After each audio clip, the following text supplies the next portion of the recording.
ये current electricity का lecture number 7 है। पिछले क्लास में हमने क्या बात किया था इलेक्ट्रिक फील्ड के बारे में। तो फील्ड क्या होता था, एक स्पेस होता था जहाँ पे चार्ज अपना स्ट्रेंथ को शो करता था। मैथमेटिकली हम लोग उसको डिफाइन किए थे force per unit test charge. ठीक है, टेस्ट चार्ज सोर्स चार्ज के बारे में हमने जानकारी दिया था। फिर एसआई यूनिट, सीजीएस यूनिट वगैरह एक और भी फार्मूला हम लोग निकाल लिए थे, E बराबर KQ अपॉन RS पर। ये सब फार्मूला पे भी एक एक क्वेश्चन, दो क्वेश्चन मैं करा दूंगा आपको, ताकि आपको एक मिल सके कि आखिर इस पे क्वेश्चन में भी कॉम्पिटिटिव एग्जाम में पूछेगा आपसे तो किस तरह से पूछेगा। फिर हम लोग उसके बारे में बात किए थे इलेक्ट्रिक फील्ड लाइंस के बारे में। तो इलेक्ट्रिक फील्ड लाइंस एक इमेजिनरी लाइंस होता था जो रिप्रेजेंट करता था किसको, इलेक्ट्रिक फील्ड को कुछ। फिर उसका प्रॉपर्टीज हम लोग देख लिए थे। पॉजिटिव चार्ज से बाहर की ओर जाता था, नेगेटिव चार्ज में टर्मिनेट करता था, ये सब देखे थे। फिर प्रॉपर्टी देखे थे हम लोग 3-4 इसका। और फिर types of electric field, uniform, non uniform देखे थे हम लोग। उसके बाद कुछ और भी पॉइंट देखे थे कि डेंसर रहेगा तो वहाँ पे इलेक्ट्रिक फील्ड का स्ट्रेंथ ज़्यादा होगा, रेयर होगा तो कम होगा। और फिर यही इंपॉर्टेंट है कंपटीशन के हिसाब से, क्या देखे थे कि अगर एक चार्ज पार्टिकल को रखेंगे हम लोग इलेक्ट्रिक फील्ड के रीजन में तो फिर वो किधर मूव करेगा। ठीक है, तो पॉजिटिव चार्ज को रखे थे तो जिस डायरेक्शन में इलेक्ट्रिक फील्ड था उधर ही जाएगा। क्यों जाएगा, सारा कुछ हमने कल डिस्कस करा हुआ था। और नेगेटिव चार्ज उसके अपोजिट डायरेक्शन में। तो ये पिछले क्लास के वीडियो में हम लोगों ने इतना बात किया था। ठीक है, आज का जो लेक्चर होगा उसमें हम लोग डिस्कस कर लेते हैं, दो टर्म है, electric potential and potential difference. Electric potential and potential difference, PD से इसको शॉर्ट में रिप्रेजेंट करते हैं।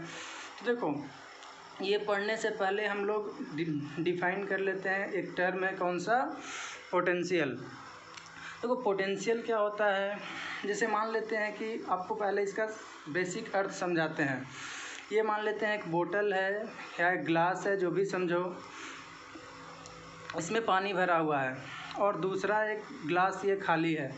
ठीक है, अब जब इसको आप कनेक्ट करोगे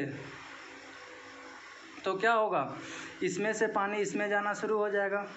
ठीक है, और कब तक जाएगा, जब तक दोनों में लेयर क्या ना हो जाए, सेम ना हो जाए। यानी इस तरह से पानी फ्लो करेगा और तब तक फ्लो करेगा जब तक दोनों में पानी का लेयर क्या ना हो जाए, सेम ना हो जाए।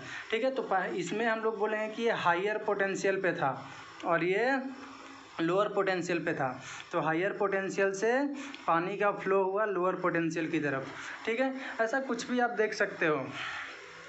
सिंपली यह भी देखो कि आपके घर के ऊपर में टंकी रहता है तो वहाँ पे वो हायर पोटेंशियल पे है और नीचे सब घर में पानी आता है आपका नलों में, तो वो लोअर पोटेंशियल पे है नीचे में, इस वजह से। तो ये पोटेंशियल का है। यहाँ पे हम लोग जिस पोटेंशियल की बात कर रहे हैं, यहाँ पे क्या पानी का फ्लो हो रहा है, नहीं। क्या किसी और चीज़ का फ्लो हो रहा है, तो नहीं। यहाँ पे किसका फ्लो हो रहा है, तो चार्ज का फ्लो हो रहा है। यानी यहाँ पे जो इलेक्ट्रिक पोटेंशियल है वो किसके बारे में, किसके फ्लो के बारे में चर्चा करेगा, तो कह सकते हैं कि यह गवर्न करेगा फ्लो ऑफ चार्ज के बारे में। ठीक है, यानी एक लाइन पहले मैं यहाँ पे आपको लिख दूँ कि यहाँ पे जो पोटेंशियल है, पोटेंशियल एक वैसा फिजिकल क्वांटिटी हो जाएगा। फिजिकल क्वांटिटी किसको बोलते हैं, those quantity which can be measured.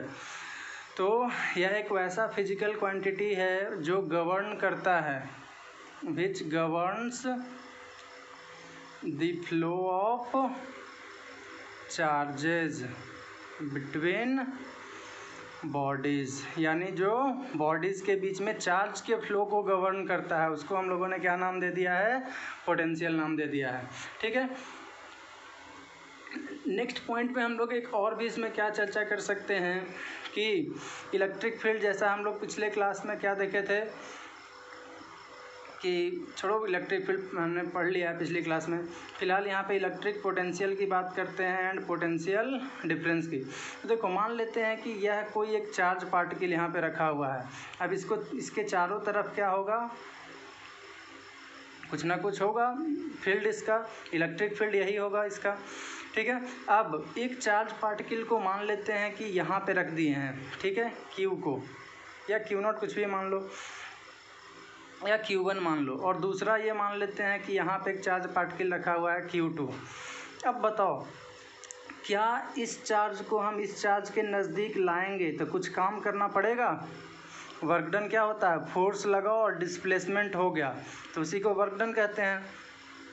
तो यहाँ से जब हम लोग इसको उठा करके लाएंगे तो पहली बात है कि फोर्स लगाना पड़ेगा हम लोगों को, ठीक है। फोर्स कितना लगेगा वो हम लोगों ने पढ़ लिया है, ठीक है।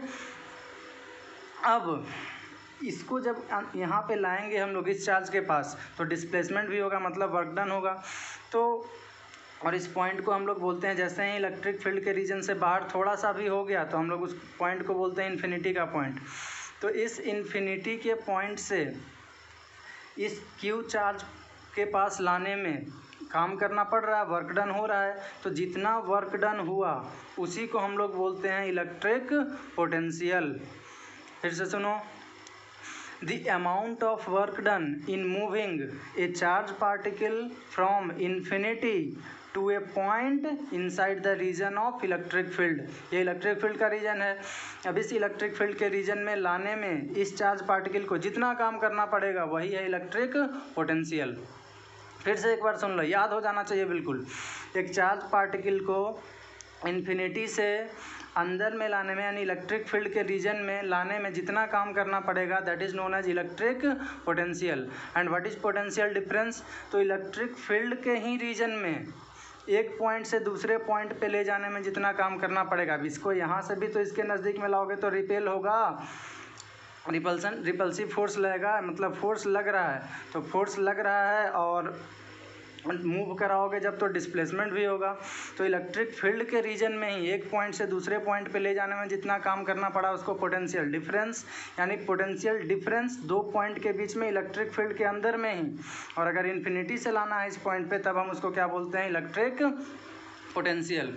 तो इसको डिफाइन कर लेते हैं कि electric potential is defined as the amount of work done in moving a unit positive charge from कहाँ से कहाँ, इन्फिनिटी। इन्फिनिटी का सिंबल होता है from infinity to a point, कहाँ पे, inside the region of electric field. ये हो गया कौन सा, इलेक्ट्रिक पोटेंशियल। और दूसरा पोटेंशियल डिफरेंस को अगर हम इसको हम सिंबल के फॉर्म में भी लिख सकते हो ऐसे, यानी इलेक्ट्रिक पोटेंशियल क्या हो गया, कहाँ से कहाँ लेकर के आ रहे हैं, इन्फिनिटी से एक पॉइंट मान लेते हैं ये P है, तो इन्फिनिटी से कहाँ लेकर के आ रहे हैं, पॉइंट P पे। तो बराबर क्या हो जाएगा, work done per unit charge, ठीक है। यानी काम करना पड़ रहा है किसको, एक यूनिट पॉजिटिव चार्ज को लाने में इलेक्ट्रिक फील्ड के रीजन में, that is known as electric potential. और पोटेंशियल डिफरेंस क्या हो जाएगा, तो पहला लाइन यही होगा, it is defined as the amount of work done in moving a unit positive charge, यानी यहाँ तक फ्रॉम तक यही रहेगा, ठीक है। फ्रॉम कहाँ से कहाँ, one point to another inside the region of electric field, उसको हम लोग क्या बोलते हैं, पोटेंशियल डिफरेंस। और पोटेंशियल डिफरेंस बराबर क्या हो जाएगा, एक पॉइंट से दूसरे पॉइंट में, जैसे मान लेते हैं यह पॉइंट ए था, ठीक है, यह पॉइंट ए है, तो ए से पी पे लाने में, यानी ए टू पी पे लाने में बराबर क्या हो जाएगा, वर्क डन अपॉन चार्ज। यानी बाकी सब कुछ वही है, चार्ज को अपना देख सकते हो, यहाँ Q1 था तो इसको आप यहाँ पे Q1 लिख सकते हो, और ये Q2 था तो ये Q2 लिख सकते हो, समझने के लिए बस, ठीक है। तो ये हमारा कॉन्सेप्ट हो गया किस चीज़ का, पोटेंशियल का। हाँ, इसका SI यूनिट वगैरह भी निकाल सकते हो। SI यूनिट क्या हो जाएगा, पोटेंशियल को अगर हम P से रिप्रेजेंट करें तो P बराबर फार्मूला दोनों ही केस में वर्क डन बाई चार्ज आया है। वर्क डन का SI यूनिट हम लोग क्या पढ़े हैं 9th क्लास में, जूल, और चार्ज का तो अभी पढ़े हैं कूलम्ब, यानी क्या हो गया, जूल पर कूलम्ब। और इसी को हम लोग क्या बोलते हैं, और भी वोल्ट, ठीक है, जूल पर coulomb, it is also known as volt. हाँ, CGS यूनिट की अगर बात करोगे तो जूल का क्या होता है, अर्ग, और कूलम्ब का क्या हो जाएगा, फ्रैंकलिन लिख लो या स्ट्रैट कूलम्ब लिख लो, ये इसका क्या कहलाएगा, CGS यूनिट। यहाँ पे एक और भी क्वेश्चन क्या पूछा जा सकता है कि आप डिफाइन करिए किसको, 1 क्या था वोल्ट को, हाँ 1 वोल्ट को डिफाइन करिए। तो देखो बहुत ही सिंपल है, हमारे पास फॉर्मूला P बराबर कितना आया है, W/Q। अब देखो तो इस P का वैल्यू कितना लाना है, 1 वोल्ट के बराबर। तो कब ये पॉसिबल हो सकता है, जब ऊपर में भी 2 हो नीचे में 2 हो, ऊपर में 20 हो नीचे में 20 हो, ऊपर में 10 हो नीचे में 10 हो। तो 10 10 भी रखोगे तो कट करके 1 1 आ जाएगा। यानी जब मूव कराने में 1 जूल का काम करना पड़े, कितने चार्ज के कूलम्ब को, 1 चार्ज के कूलम्ब को, 1 कूलम्ब के चार्ज को। यानी इफ़ सिंपली ऐसे लिख लो, इफ़ 1 कूलम्ब का चार्ज है, यानी इफ़ Q बराबर 1 कूलम्ब एंड वर्क डन भी उस 1 कूलम्ब के चार्ज को मूव कराने में कितना हुआ है, 1 जूल का हुआ है, देन हम लोग क्या बोलेंगे कि पोटेंशियल कितने का हो जाएगा, 1 वोल्ट का हो जाएगा। ठीक है, तो इसी को हम लोग लैंग्वेज में लिख लेते हैं। फिर से हम बोल दे रहे हैं आपको, जैसे मान लेते हैं ये इलेक्ट्रिक फील्ड का रीजन है, यहाँ पे एक चार्ज Q था। ठीक है, अब इसी पॉइंट से मान लेते हैं, इस पॉइंट से यहाँ लाना है, तो यहाँ पे चार्ज कितने का होना चाहिए, 1 कूलम्ब का। अब इस 1 कूलम्ब के चार्ज को यहाँ से यहाँ लाने में अगर 1 जूल का काम करना पड़ रहा है, तब हम लोग बोलेंगे कि पोटेंशियल कितने का होगा, 1 वोल्ट का होगा। ठीक है, तो डिफाइन कर लेते हैं, यानी if amount of work done in moving कितना, 1 कूलम्ब चार्ज या यूनिट पॉजिटिव चार्ज भी लिख सकते हो, इसकी जगह और क्या लिख सकते हैं, यूनिट पॉजिटिव चार्ज।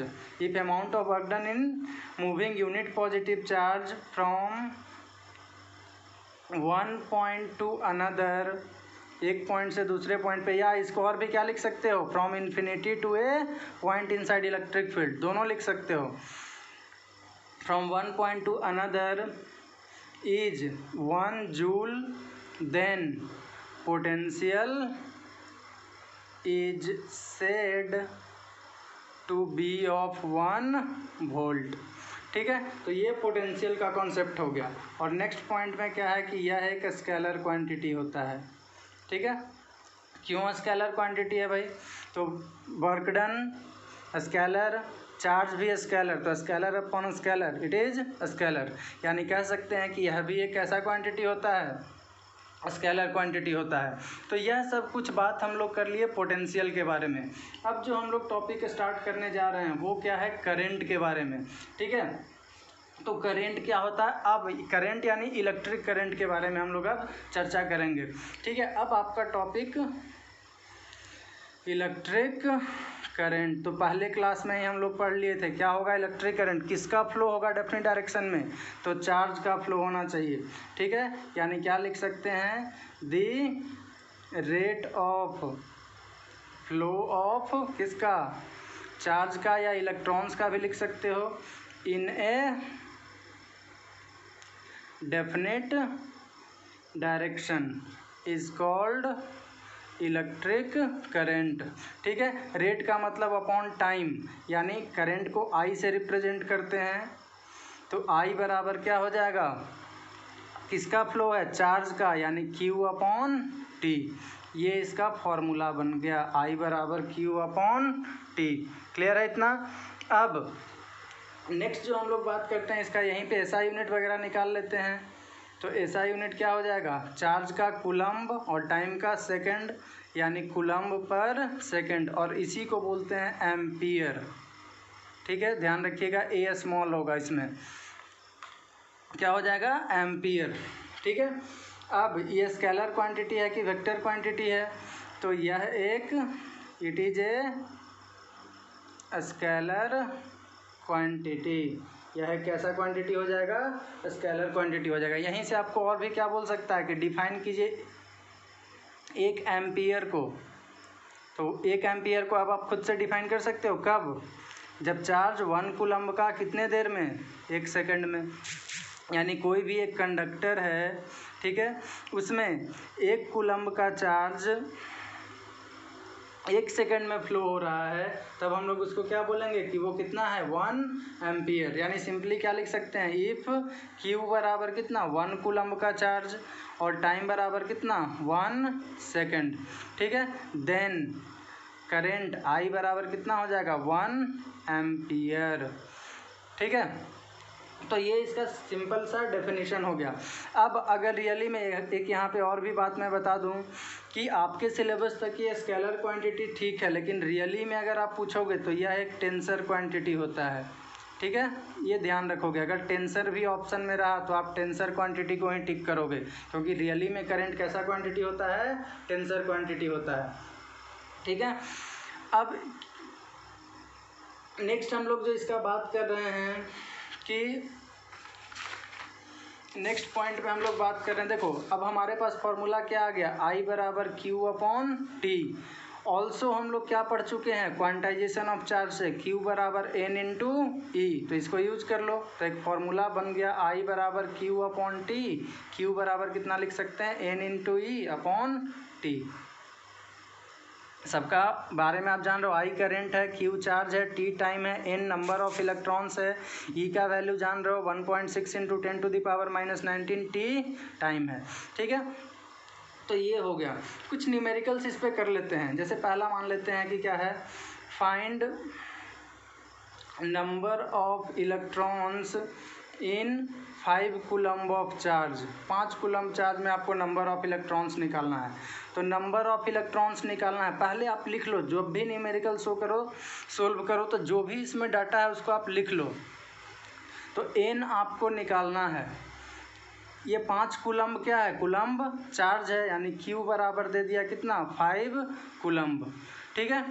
और ई का वैल्यू ऑलरेडी आप जानते हो 1.6 इंटू 10⁻⁻19 कूलम। अब क्यू एन ई आप याद करो, क्यू एन ई से रिलेटेड कौन सा फॉर्मूला पढ़े थे, तो एक ही फॉर्मूला है, क्यू बराबर एन इंटू ई। तो एन बराबर कितना हो जाएगा क्यू अपॉन ई। क्यू बराबर कितना है 5 कूलम्ब है, और ये 1.6 इंटू 10⁻⁻19 हो गया, ठीक है। तो ये आप सोल्व कर लोगे, इतना ही इलेक्ट्रॉन्स हो जाएगा। क्लियर है। दूसरा क्वेश्चन हम चलते हैं कि मान लेते हैं in a wire if 6.25 into 10⁻18 electrons flows, एक तार में इतना इलेक्ट्रॉन फ्लो कर रहा है इन 1 सेकेंड। तो फाइंड वैल्यूज़ ऑफ करंट, यानी आई का वैल्यू आपको निकालना है। तो सबसे पहले आप क्या करोगे, जो भी दिया हुआ है उसको लिख लो। इतना इलेक्ट्रॉन्स यानी क्या दिया हुआ है, नंबर ऑफ इलेक्ट्रॉन्स दिया है। तो n बराबर 6.25 इंटू 10⁻18। पहला काम आप यही करो कि जो भी वैल्यू दिया हुआ है, डाटा दिया हुआ है, उसको आप लिख लो। फिर आपको फॉर्मूला बस एक ही पढ़े हो, आई बराबर क्यू अपॉन टी और क्यू बराबर एन ई हो जाएगा, तो एन ई अपॉन टी, यानी आई बराबर एन ई अपॉन टी, ऐसे करके याद रखो, ठीक है। एन इतना दे दिया इन 1 सेकेंड, तो सेकेंड क्या है, टाइम है, यानी टाइम बराबर 1 सेकेंड। निकालना क्या है, करंट आई बराबर आपको निकालना है। क्लियर है। तो देखो, तो आई और ई का वैल्यू तो ऑलरेडी आप जानते ही हो 1.6 इंटू 10⁻⁻19। अब इन चारों से रिलेटेड कौन सा फॉर्मूला पढ़े हो, तो आई बराबर पढ़े थे क्यू अपॉन ई, और क्यू बराबर क्या था, क्यू का टर्म नहीं दिया है इसमें, तो क्यू बराबर क्या यूज कर लोगे, N into E upon T, यानी ये हो गया आई बराबर एन ई अपॉन टी। इसको निकालना क्या है, तो आई ही निकालना है। एन का वैल्यू कितना दिया हुआ है, तो 6.25 इंटू 10⁻18। ई का वैल्यू कितना 1.6 इंटू 10⁻⁻19, और टाइम कितना दिया हुआ है, तो 1 सेकेंड, ठीक है। अब आप इसको सोल्व कर लोगे तो कितना हो जाएगा 6.25 इंटू 1.6, और इसको आप पावर देख लोगे तो 10⁻⁻1 बच जाएगा। अब तो आप इसको मल्टीप्लाई कर सकते हो, -1 का मतलब पावर नीचे आएगा, तो ये कितना हो जाएगा 10। अब इसको आप सोल्व कर लोगे, उतना ही एम्पियर हो गया आंसर। क्लियर है। तो बस यही सोल्व करने का तरीका है कि जो भी आपको दिया गया है उसको आप सबसे पहले क्या कर लो, लिख लो, फिर आसानी से आप निकाल सकते हो, ठीक है। एक नोट पॉइंट मैं कल ही बताना भूल गया कि जैसे मान लेते हैं कि 1 कूलम्ब का चार्ज है, ठीक है, यानी फ्रॉम 1 कूलम्ब ऑफ चार्ज। अगर मान लेते हैं कि चार्ज है तो इलेक्ट्रिक फील्ड होगा, इलेक्ट्रिक फील्ड है मतलब इलेक्ट्रिक फील्ड लाइन से उसको रिप्रेजेंट करेंगे। तो 1 कूलम्ब के चार्ज से मान लेते हैं कि अगर 10 इलेक्ट्रिक फील्ड लाइंस निकल रहा है, तो आपसे बोल दिया कि मान लेते हैं 3 कूलम्ब के चार्ज से कितना निकलेगा, तो 1 से 10 है तो 3 से कितना हो जाएगा, 30 इलेक्ट्रिक फील्ड लाइंस निकलेगा। 4 से कितना हो जाएगा, 40। 1 से होता 50 मान लेते हैं, तो 2 से कितना, 100। ये आपको ध्यान में रखना है, ठीक है। नेक्स्ट हम लोग आज के ही टॉपिक में बात कर लेते हैं डायरेक्शन ऑफ करंट के बारे में, कि करंट का डायरेक्शन क्या होता है, डायरेक्शन ऑफ करंट, ठीक है। तो मान लेते हैं कि एक कंडक्टर है, यहाँ पे ध्यान से देखना, इसको इम्पोर्टेंट है। ये एक कंडक्टर है हमारे पास। तो इनिशियली में कंडक्टर है तो हम क्या जानेंगे कि इसके अंदर में क्या है, बहुत सारा फ्री इलेक्ट्रॉन्स है, और वह फ्री इलेक्ट्रॉन्स इधर उधर सभी डायरेक्शन में क्या करते रहता है, मूव करते रहता है रैंडमली, और थोड़ा बहुत स्पीड से नहीं, लगभग लाइट के स्पीड से, ठीक है।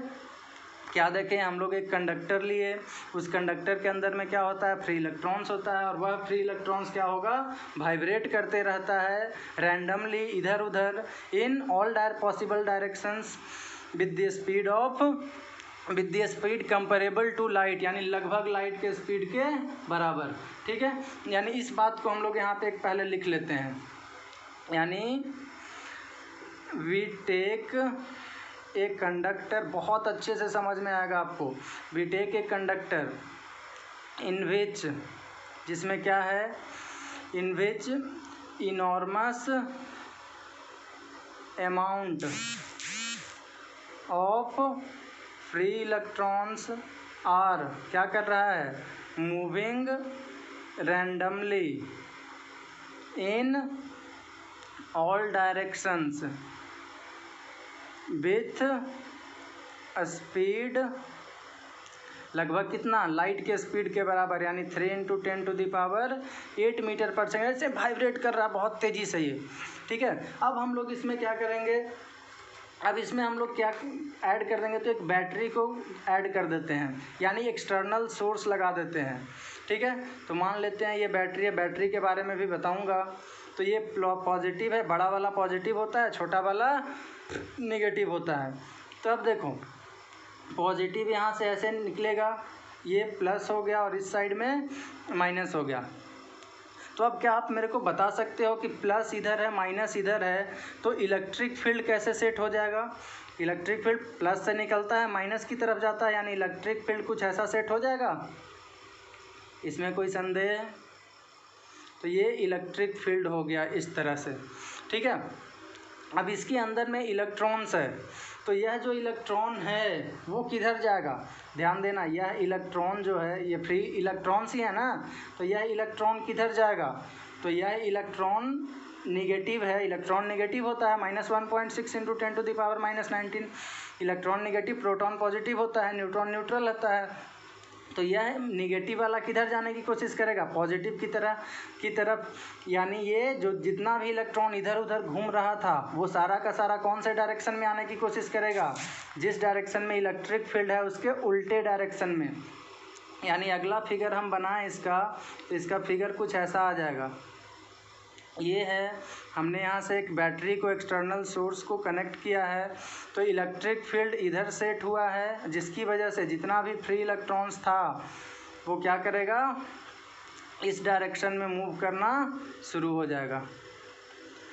क्लियर है, ये प्लस था और ये माइनस है, यानी जैसे ही हम लोगों ने बैटरी से कनेक्ट किया तो क्या देखे कि एक इलेक्ट्रिक फील्ड सेटअप हो गया, और उस इलेक्ट्रिक फील्ड सेटअप होने की वजह से जितना भी फ्री इलेक्ट्रॉन्स था वो मूव करने लगा। अब देखो इधर उधर सब मूव कर रहा था, ठीक है। जैसे इस तरह से देखो, आप मेले में जाते हो तो मेला में क्या देखते हो, सब लोग इधर उधर, कोई इधर जा रहा है, कोई इधर जा रहा है, कोई इधर जा रहा है। लेकिन अगर मान लेते हैं दूसरे साइड से कोई एनाकोंडा आ गया या डायनासोर आ गया, लेट अस सपोज, ऐसे मान लेते हैं हाइपोथेटिकली, तो अगर इस डायरेक्शन से मान लेते हैं इधर सब मूव कर रहा था, इधर से मान लेते हैं डायनासोर आ गया, ये डायनासोर है, बाप रे बाप, तो क्या करोगे, इधर से भागना चालू करोगे, सब एक डायरेक्शन में जाएगा। तो जैसे ही सब एक डायरेक्शन में भागना चालू करेगा आदमी, तो क्या होगा, एक दूसरे के ऊपर में टक्कर भी तो हो सकता है, भले ही तुम लोग चुन चुन करके टकराओगे, ठीक है, कि किसके साथ टकराना है। तो क्या होगा, ये जैसे ही इधर उधर मूव करने लगा तो टकराएगा, टकराने से क्या होगा, उसका स्पीड कम जाएगा। बिल्कुल प्रैक्टिकल एग्जांपल बता रहा हूँ, उसका स्पीड कम जाएगा। तो सेम यहाँ पे भी सेम सिचुएशन होता है। रैंडमली इधर उधर मूव कर रहा था, जैसे ही इस पर एक डायनासोर से कनेक्ट कर दिए, डायनासोर यानी बैटरी से कनेक्ट कर दिए, ठीक है, तो सारा का सारा एक डायरेक्शन में मूव करेगा और उसी दरमियान उसका क्या हो जाएगा, टकराहट होगा। टकराहट होने की वजह से उसका स्पीड कम जाएगा। ठीक है, तो पहले से इस समय में, पहले बहुत ज़्यादा स्पीड था, अब इसका स्पीड बहुत कम गया। टकराने के बाद हो सकता है कोई गिर गया, वहीं पे रह गया, कुछ भी हो सकता है। देन हम क्या कह सकते हैं, इसका स्पीड अब कम गया। इस समय से इस समय को में आने में जितना टाइम लगा उसको हम लोग बोलते हैं रिलैक्सेशन टाइम। रिलैक्सेशन टाइम बोलते हैं। क्या हो गया रिलैक्सेशन टाइम, इस टाइम से इस टाइम में आने में, यानी रैंडम डायरेक्शन से random direction to a particular direction में आने में जो टाइम लग गया उसको हम लोगों ने क्या बोल दिया, रिलैक्सेशन टाइम है। ठीक है, अब देखो यहाँ पे इस बात को हम लिख लेते हैं पहले, फिर आगे की डिस्कशन करेंगे। डायरेक्शन आपको यहाँ से पता चल गया है, बस इसको अब बता देना है आपको। ठीक है, तो when battery is connected, when battery is connected, then क्या हुआ, इलेक्ट्रॉन्स स्टार्टेड मूविंग, कौन से डायरेक्शन में, moving in a direction opposite to, इसके opposite, opposite to electric field. ठीक है, और जो टाइम लगा उसको क्या बोल दिए, रिलैक्सेशन टाइम बोल दिए। इतना क्लियर है बच्चों। अब यहाँ पे एक और भी कॉन्सेप्ट मैं बता दूँ कि जिस वेलोसिटी से अब इसका वेलोसिटी तो भी तो डिक्रीज़ कर गया, तो जिस वेलोसिटी से अब ये चलने लगा उस वेलोसिटी को बोलते हैं ड्रिफ्ट वेलोसिटी। तो ये यानी the velocity with which now electron is moving is called drift velocity. अब यहाँ से देखो एक्चुअल डायरेक्शन कहाँ से कहाँ हो गया, तो एक्चुअली में अगर डायरेक्शन देखोगे तो किधर से इलेक्ट्रॉन जा रहा है, निगेटिव से पॉजिटिव की तरफ जा रहा है, यानी एक्चुअल डायरेक्शन हो गया निगेटिव टू पॉजिटिव। लेकिन चूंकि एक करंट स्केलर क्वांटिटी है तो हम लोग कन्वेंशन के लिए ऐसे ही बस मान लेते हैं, जिसमें कोई गलती नहीं है, जितना भी आप कैलकुलेशन करोगे सब में आप यूज कर सकते हो। तो एक कन्वेंशन के लिए हम लोग क्या मान के चलते हैं कि इसका डायरेक्शन कहाँ से कहाँ है, पॉजिटिव टू नेगेटिव। तो आज के लिए इतना ही बच्चों, जय हिंद।